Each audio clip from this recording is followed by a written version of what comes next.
लोकसभा चुनाव से पहले केंद्रीय गृह मंत्री अमित शाह की देवेंद्र फडणवीस, अजीत पवार और एकनाथ शिंदे से खास मुलाकात होती है। सूत्र हमारे कह रहे हैं कि सभी नेताओं के बीच सीट शेयरिंग पर चर्चा हुई है। कल रात 10:15 पर पहले राउंड की मीटिंग होती है और इसके बाद देवेंद्र फडणवीस की मौजूदगी में अजीत पवार से तकरीबन 30 मिनट चर्चा हुई है। उसके बाद तकरीबन कल रात 10:45 से 11:45 तक एकनाथ शिंदे तकरीबन 60 मिनट तक, 1 घंटे तक आप मान सकते हैं कि बैठक हुई है। तो सीट शेयरिंग का फॉर्मूला आखिर क्या हो महाराष्ट्र के अंदर? अजीत पवार जो गुट है उसको कितनी दी जाए एनसीपी की सीटें, साथ ही साथ एकनाथ शिंदे वाली जो शिवसेना है उसको कितनी सीटें दी जाएं, इसको लेकर मंथन 10:15 बजे से शुरू होता है और 11:15 बजे तक इस तरीके से चलता रहता है। विवेक हमारे साथ, हमारे सहयोगी जुड़ गए। विवेक, लंबे दौर की बातचीत, कोई हल निकला, कोई खबर? सपना, देखिए, इसमें दावा किया जा रहा है कि जो महायुति में सीट शेयरिंग को लेकर जो अनबन चल रही थी उसे अमित शाह की मौजूदगी में इस सीट शेयरिंग का फार्मूला निकल चुका है। आपको बताना चाहेंगे कि न्यूज 18 इंडिया ने कल सबसे पहले खबर चलाई थी कि शिंदे कैंप महाराष्ट्र में 48 सीट में से 22 सीटों की मांग कर रहा है। शिंदे कैंप का कहना है कि 2019 में जितनी सीटें मिली थी शिवसेना को उतनी ही सीटें 2024 में मिलनी चाहिए। वहीं दूसरी तरफ अजीत पवार गुट भी 10 से 12 सीट की मांग कर रहा है। तो उसको लेकर जो फार्मूला था वो तैयार नहीं हो पा रहा था, क्योंकि कुल महाराष्ट्र में 48 सीटें हैं। अगर 22 सीटें शिंदे कैंप और 10 से 12 सीटें अजीत पवार कैंप ले लेंगे तो 34 सीटें हो जाएंगे। तो यानी बीजेपी के लिए लड़ने के लिए बहुत कम सीटें बचेंगी। उसको लेकर फार्मूला तैयार होना था कि बीजेपी कितनी सीट पर लड़ेगी। शिंदे कैंप को समझाया जाए कि 22 सीटें उन्हें मिलना बहुत मुश्किल लग रहा है। उसी तरह से अजीत पवार कैंप को भी समझाने की कोशिश की जा रही है कि 10 से 12 सीटें भी लेना उनको बहुत मुश्किल लग रहा है। इसलिए कल अमित शाह कल मुंबई में आए थे और उन तीनों नेताओं के साथ अजीत पवार, देवेंद्र फडणवीस और एकनाथ शिंदे के साथ 2 राउंड की मीटिंग की है और इस मीटिंग में लगभग तय हो चुका है कि महाराष्ट्र में महायुति किन किन सीटों पर और क्या फॉर्मूला रहेगा। शुक्रिया आपका।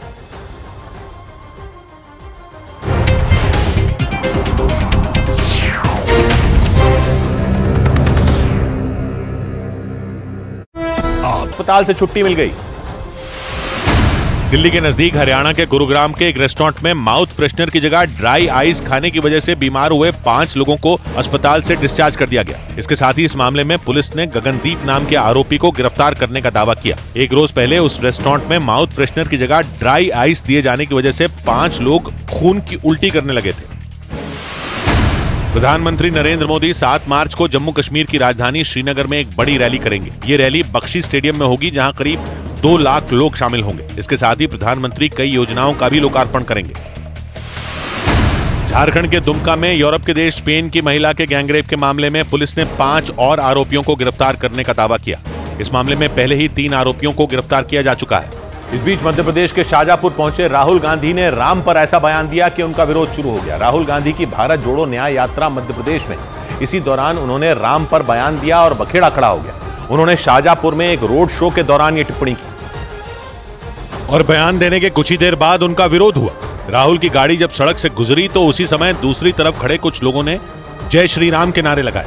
नारेबाजी के बीच राहुल ने इन लोगों से हाथ भी मिलाया, लेकिन जय श्री राम के नारे लगते रहे। जय श्री राम।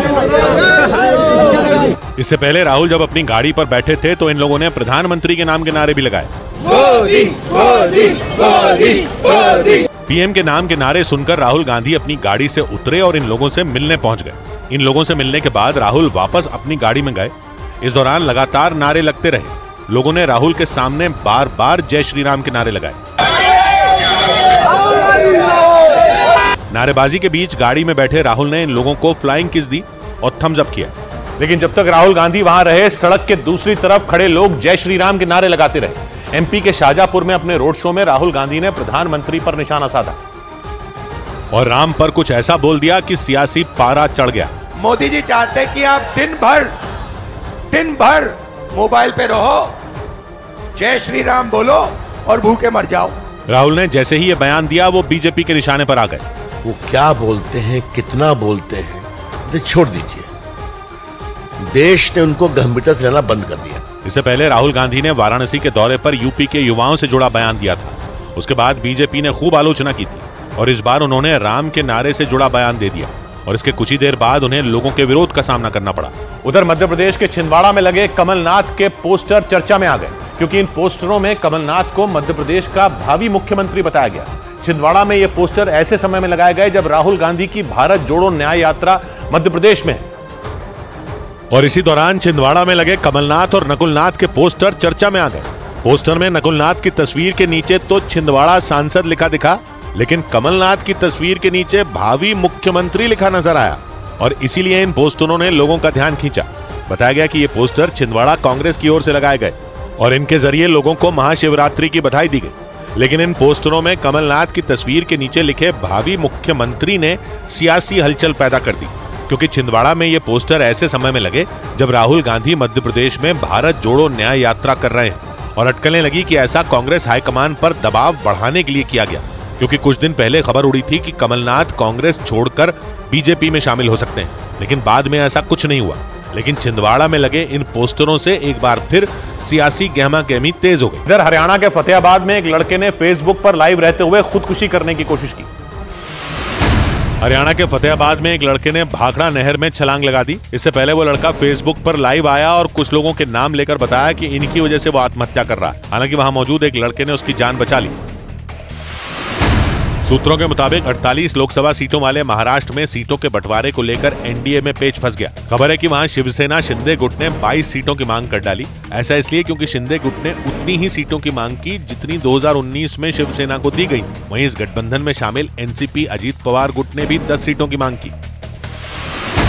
महाराष्ट्र के नागपुर में एक तेंदुआ एक तेज रफ्तार गाड़ी की चपेट में आने से बुरी तरह घायल हो गया। इसके बाद उस तेंदुए को देखने के लिए भारी भीड़ जमा हो गई। इस बीच वहां पहुंची वन विभाग की टीम ने तेंदुए का रेस्क्यू किया। ब्रेकिंग न्यूज आ रही है पश्चिम बंगाल से। वहां ईडी ने टीएमसी नेता शाहजहां शेख की संपत्तियों को कुर्क कर दिया। ईडी ने शाहजहां शेख की 14 चल अचल संपत्तियों को कुर्क किया। ईडी ने उनके 2 बैंक खाते भी सीज कर दिए। ईडी के सूत्रों के मुताबिक उन दोनों बैंक खातों में करीब 13 करोड़ रुपए जमा थे। शाहजहां शेख पर ईडी ने यह एक्शन पश्चिम बंगाल के कोलकाता और संदेश खाली में बनाई गई संपत्तियों पर लिया। और ईडी के बाद संदेश खाली केस में सीबीआई की भी एंट्री हो गई। कलकत्ता हाई कोर्ट ने ईडी की टीम पर हुए हमले का केस सीबीआई को सौंप दिया। इसके बाद बिना देर किए सीबीआई के अधिकारियों की एक टीम कोलकाता में पुलिस मुख्यालय पहुंच गई ताकि केस से जुड़ी औपचारिकताएं पूरी की जा सकें। सीबीआई के अधिकारियों की गाड़ी शाम होते ही पश्चिम बंगाल पुलिस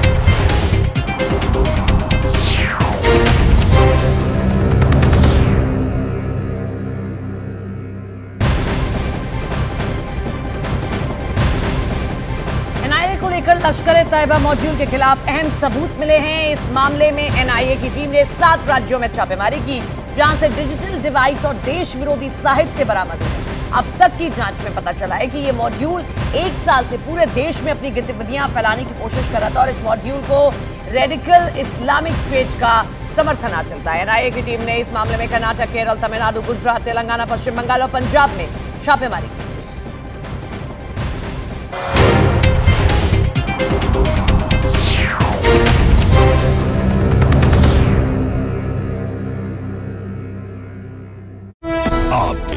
गाड़ी के पास मीडिया के कैमरे पहुंचे तो अधिकारियों ने गले में लटका सीबीआई का आई कार्ड भी दिखाया।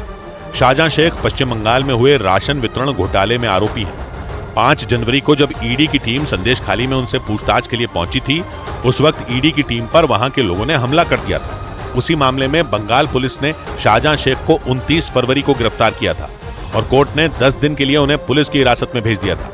लेकिन बीजेपी का आरोप है कि ममता बनर्जी की सरकार जानबूझकर शाहजहां शेख को बचाने में लगी है।